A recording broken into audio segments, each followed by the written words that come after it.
नमस्कार मित्रांनो, तुम्ही ऐकत आहात स्वामी समर्थ मराठी कथा. सईचं लग्न होऊन 3 महिने झाले होते. पोस्ट ग्रॅज्युएशन झालेली सई शांत, भावनिक होती. लग्नानंतर काही दिवस जॉब करायचा नाही असं त्याने ठरवलं होतं. आधी घर समजून घेऊ, माणसं समजून घेऊ, नंतर सुरुवात करू, असं तिच्या मनात होतं. देसाई घराण्यात ती सून म्हणून आली, पण मनाने ती मुलगी म्हणून आली होती. पहिल्याच आठवड्यात तिने सासूबाईंना आई म्हटलं मनापासून. मालतीबाई त्या क्षणी हसल्या होत्या. किती गोड आहे आमची सून, त्या शेजारणीला सांगत होत्या.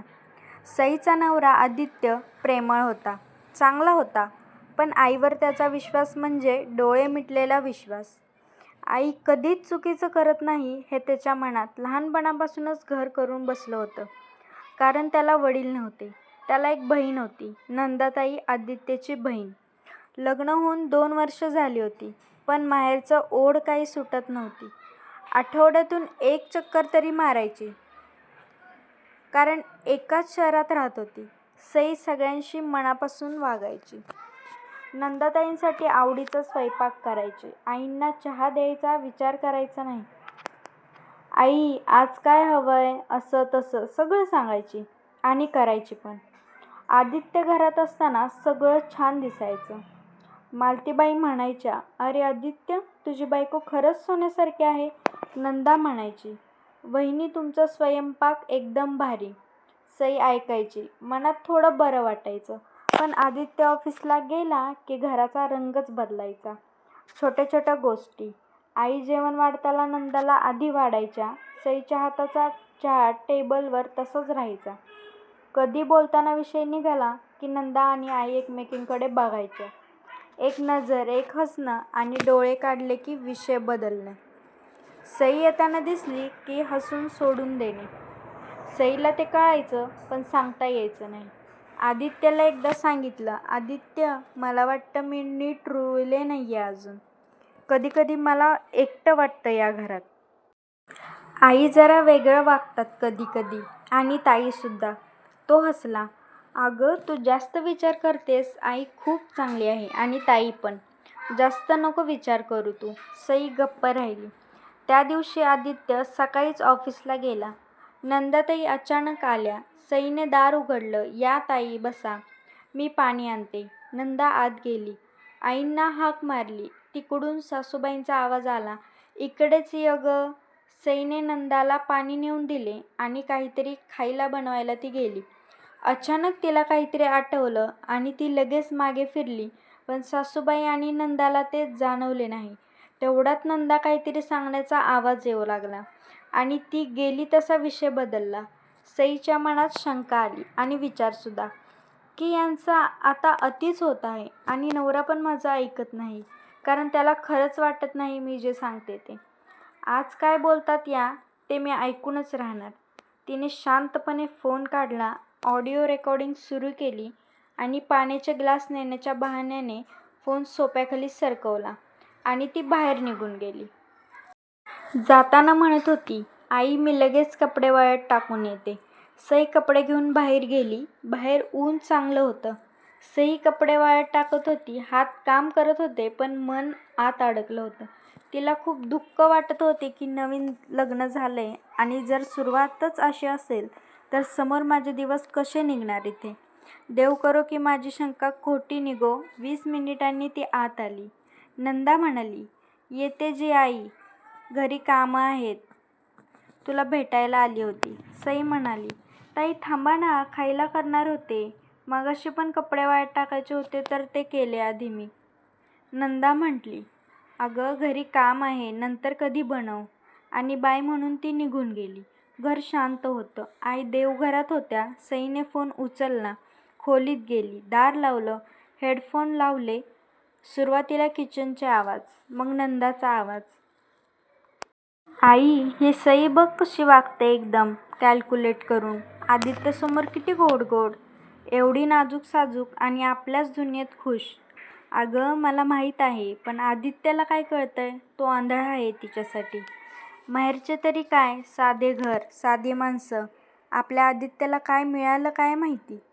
किती पैसे आले होते पैसेवाले, पण साधी म्हणून हिला केली. मालतीबाई हसल्या. अगं नंदा, लग्नाआधी किती मुलींना नकार दिला होता. आपल्याला माहिती आहे ना तुला. घर लहान म्हणून, दिसायला बरं नाही म्हणून, आणि हिने होकार दिला म्हणून हिला लगेच घरची झाली असं वाटलं का? हो ना आई, आपल्याकडे तरी कुठे काय आहे. मग हिला काय मिळवायचं इथे?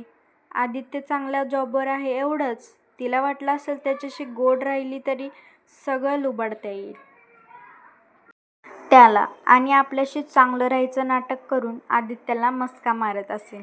जाऊ दे, आपल्याला तिच्याकडून खाण्यापिण्याची मज्जा करून घेता येते ना. आणि समोर चालून तिने जॉब करायला सुरुवात केली की तिच्याशी गोड बोलून आपणही आपले काम करून घ्यायचे.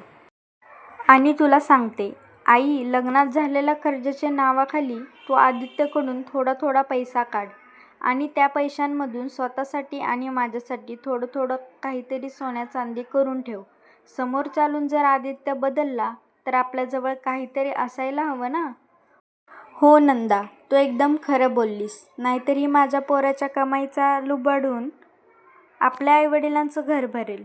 चल मी येते आता, सहज तुला भेटायला आली होती, निघते मी. रेकॉर्डिंग संपली. सई तशीच बसून राहिली. हेडफोन कानात होते पण आत काही ऐकू येत नव्हतं. डोळे उघडे होते पण समोर काहीच दिसत नव्हतं. ती आई म्हणून हाक मारायची, त्याच आईच्या तोंडून हे शब्द. संपत्ती नाही म्हणून चिकटून राहते, असं तर मी कधी विचार पण नाही केला.